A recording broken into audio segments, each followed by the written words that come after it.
Hey guys, FRS guy here, world's fastest supercharged automatic. Well, I'm working on it. I think we're getting there. Mile an hour wise, I think we're on it, working on the ET part. So, the drag strip around here is still closed. So I don't know when that's going to open up. Hopefully, it supposedly looks like there's some events that are not canceled yet. So hopefully in the next month or so. It is still early. It's just May in the north and barely warm enough to even use the drag strip, even if it was open. Okay, but here's what we got. So where are we at with the car? Supercharger's in it. It's running. We're working on the tune. I can't show you every video of tuning. It'd be endless amounts of videos. But I don't know, what am I on? 25 tunes for the year? Something like that, roughly-ish. Some big adjustments, some little adjustments, some tweaks, some bigger stuff. So, but it was pretty close. Last year I cranked out so many tunes that my cam timing was almost perfect. I tried a couple things just to make sure. You don't know with the supercharger if it's going to change your cam timing or not. Ultimately it really didn't. Once you get your cam timing optimized for naturally aspirated, it's going to be basically the same when you're supercharged for the Edelbrock. Okay, turbo could be a little different, but naturally aspirated and supercharged is pretty similar. Okay, so just little things like that. So I'm trying some stuff worked, some stuff didn't. But I do have my timer. This is how I was tuning the car naturally aspirated to know that I was getting on track or not on track until we ran out of. Till it got too cold and we ran out of traction last year. And I was like, well, probably shouldn't be doing full quarter-mile runs on the street. That'd be a little crazy, and you don't have the space and area to find it. And in fact, but we did find an area maybe to do eighth-mile runs. Okay, can't say if it's on the street or not, but we found an area to do like at least an eighth-mile run to get something going. Here's what we got so far. The time is going to be a little slow, but we're going to show you the speed is right on what I'm thinking. I don't know if this is my best one or not. I just picked one. I think I ran a couple. They're almost identical. So eighth mile. This time right here is about 2 seconds off. I'm going to get into that in a little bit. The mile an hour is a little bit low, but pretty much right where we need to be. Basically almost 91 miles an hour. I think the other one was 90.9 or something, so it was very similar. Because we're launching soft and we have to get it going, so it's about, you're not going to get a perfect ET right now anyways. But the biggest problem, so we have the mile an hour where we want. The ETs are a little off. The 0 to 30 is probably fairly accurate. Until I can launch flat on the gas. You know, I mean, it's only 50, 60, and 60 degrees out right now. Once it gets to 70 degrees, where we can maybe like let some tire pressure out and just launch on it at full throttle. Right now, we can't launch. We can't even really go to half throttle. We have to come out pretty soft and then roll into it. And then once we're out, I think we're for what the last part of first gear, we're on it either 3/4 or full throttle, depending on the road. But it doesn't seem like if we're at 3/4 throttle or full throttle, it's running about the same 0 to 30 no matter what you do. The problem is getting from this gear to this gear. This 5.43 looks good unless you were driving the car. It's taking about a second. I think it's taking over a second to get from first gear to second gear. There's a big hesitation, and it's at least a second before you're in second gear and it's pulling again. I have a little clip of a run. It doesn't sound that bad, but I can hear where it's still not. Even though it sounds like it's in gear and it's pulling, it's not really pulling yet. The transmission's not really engaged yet, and you can hear it. And then it engages, and then it starts making another run, and that's about 1.2 to 1.3 seconds.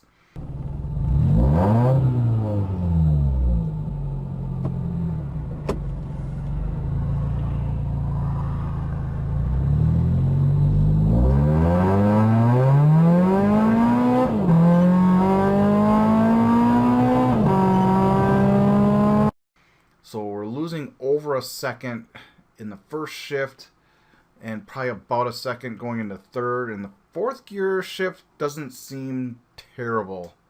It seems like for some reason going into fourth seems a little quicker. Maybe about a half-second shift, maybe a little quicker. But pretty slow for an automatic. Okay, naturally aspirated, this transmission was shifting a lot quicker. Something under load, and someone had made a video about this, that when you put the supercharger on it, it messes up your automatic transmission, which was a little scary because there's no way to tune your automatic transmission. So that's kind of where I'm at. Luckily, there's stuff you can buy. So this part of the project is when you get your data and you analyze it and you break it down, now you realize you need to spend more money. So bottom line is that's more money I got to spend, and it should fix the problem. These are transmission guys, so obviously they know. So hopefully that fixes it. But the 0 to 30, I guess in hindsight, I don't know what my 0 to 30 should be. I'm thinking it should be a little less than that, but it seems okay for a soft launch. I guess it's not ridiculous. And considering you're taking 1.2 to 1.3 seconds just to get in the second gear, this 0 to 60 is not horrible. It's not what I want, but I think if we can fix the transmission, we'll be in around the low fours, and that's about what I'm planning on. That's what I'm thinking. Low fours, 0 to 60. And then those two shifts are throwing me off a second because I have the mile an hour. We're going to go in this calculator. We have the mile an hour to run 12.5s. We're not getting the ET because those shifts are taking so long. And between shifting and spinning, okay, you got to throw in there that it's still only cold out. I can't get a full launch. If I do get a full launch, it spins. It seems like they run about the same time if it spins a little, or if it doesn't spin, I launch softer. It seems to be running about the same times. But sometimes you get spinning in the second, sometimes you get spinning in the third, sometimes you get the spinning on top of first gear when you start trying to put the throttle down. So ET-wise isn't going to be optimal, but we're getting the mile an hour out of it, and these shifts are super slow. So those two shifts, those are each taking 2 seconds.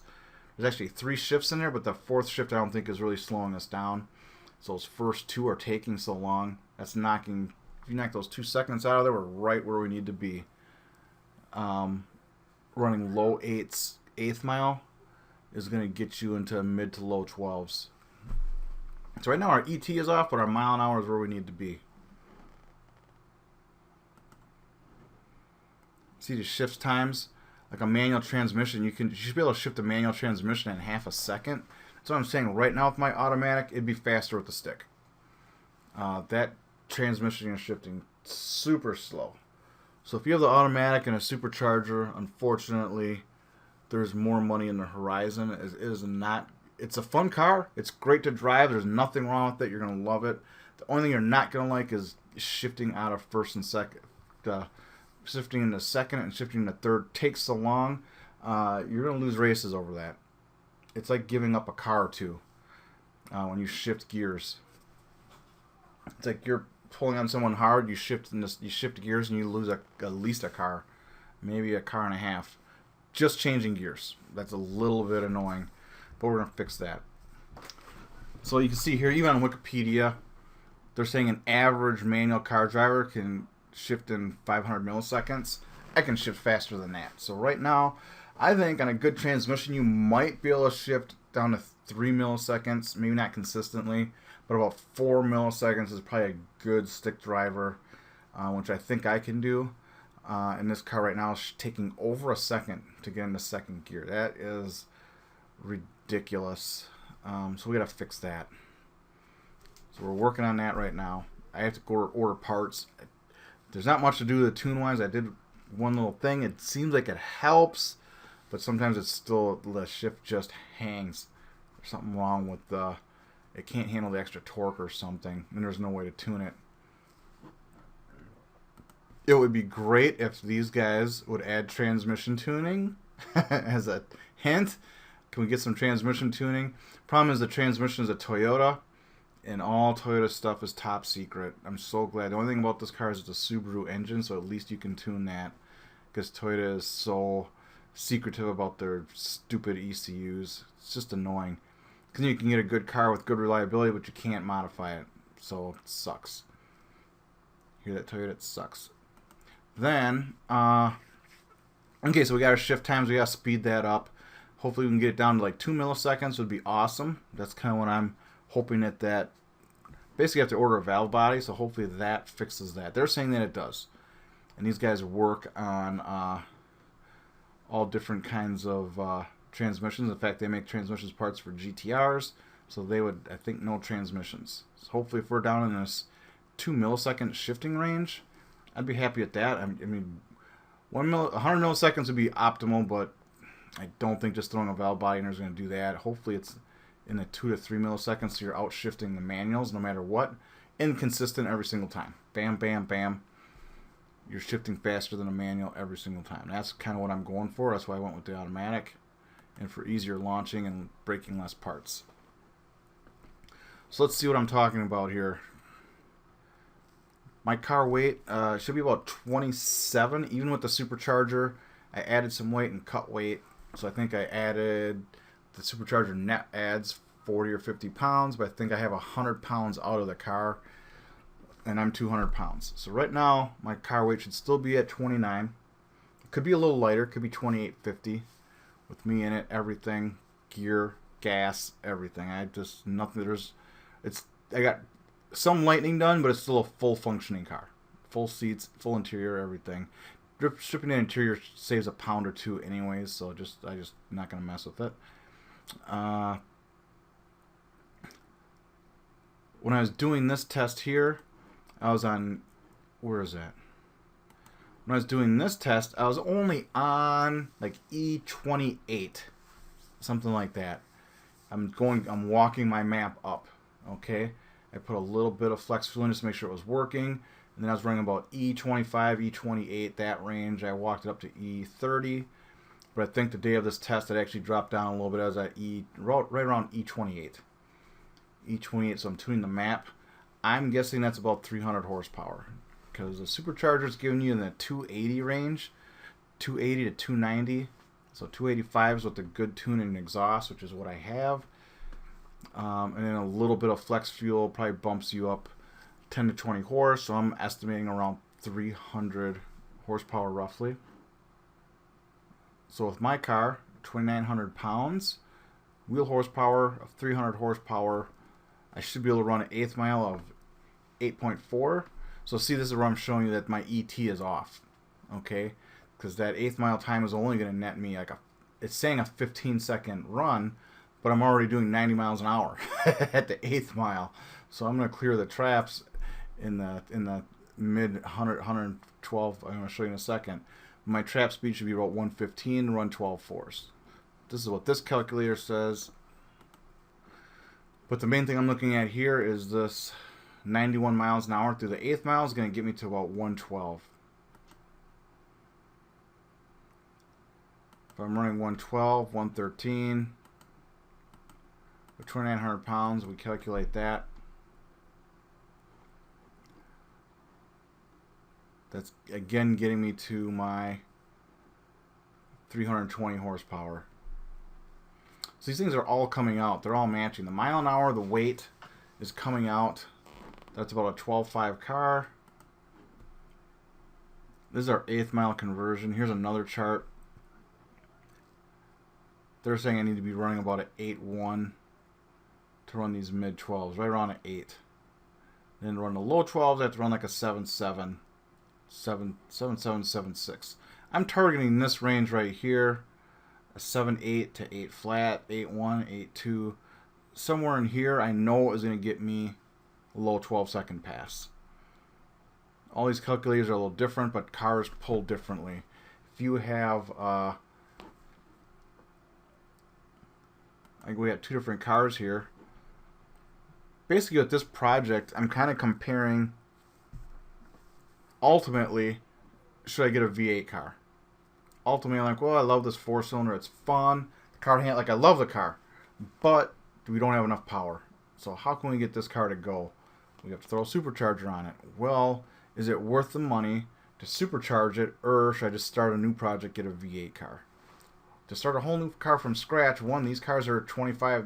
These cars are basically $30,000, which is twice what I paid for my car. Plus, everyone still does the mods. You still have to have wheels, exhaust, lower it. If you're gonna do spoiler or anything like that, you still have to do all the same mods no matter what car you get. So that part's gonna be equal. So if you're putting $30,000 plus you're spending $6,000 on top of that, these bigger cars, this stuff's going to be more expensive. Your tires are going to be more expensive. Your wheels are going to be more expensive. So you're talking maybe adding $6,000, $7,000, $8,000 on top of that. So now you're talking like a $40,000 investment. Yeah, for your exhaust, wheels, tune, suspension, stuff like that. Everyone's going to put headers on. Everyone's going to put exhaust on. All that kind of stuff. So you're talking maybe a $10,000 you're going to put on top of these cars. Okay, on top of what you already have.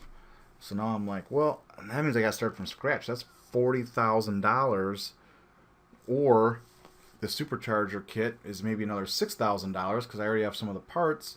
Supercharger kit, injector, fuel pump. That's about $5,000, and then need another set of rear tires.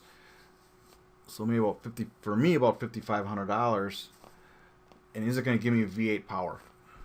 And right now for me, V8 power is an 18 or newer 3rd gen Coyote Mustang, or you're talking about this 16 and newer Camaro. You have to get the newer ones. Those older cars are only 13-second cars. 12 fives to 13 flat cars. I know my car is that fast with a supercharger on it, but can it be this fast? Because that's where you're going to save the money. If I can get this car running low 12s, that supercharger is a pretty good investment, because now I still have a car that I like. It handles better than these cars. It's more aerodynamic. It's lighter. And if you can get to run low 12s, it's worth that $5,000.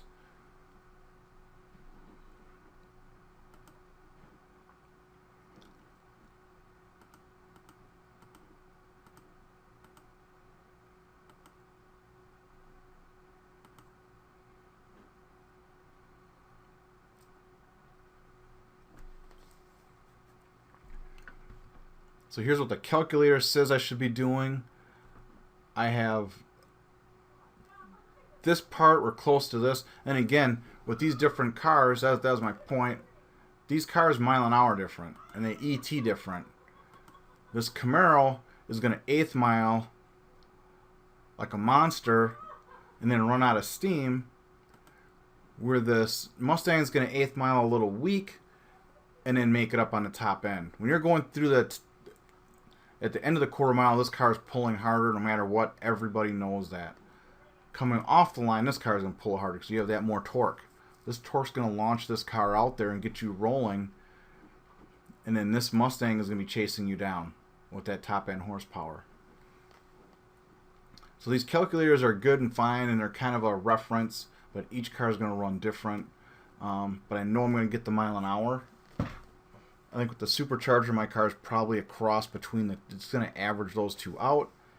Naturally aspirated, it's more like the Coyote engine, but with the supercharger, it does add that torque like the Camaro. So it probably has an average between the two. It probably pulls fairly even all the way down. And then this is what that car should be capable. With full E85, full tune, at that weight, it should be like a 12 flat car. Running at 120, which is my goal, is to get this car to mile an hour at 120. And then with this tuning, when you're running your times like this lets you know what's going on. Okay, so now I can see from this, okay, I can mile an hour at 112. 112 will get you into low 12s. I had a GTO that ran 12.7s at like 107 or 108 and was running 12.7s. And if my car is going to be can trap at 112, that's definitely a couple tenths faster than that car.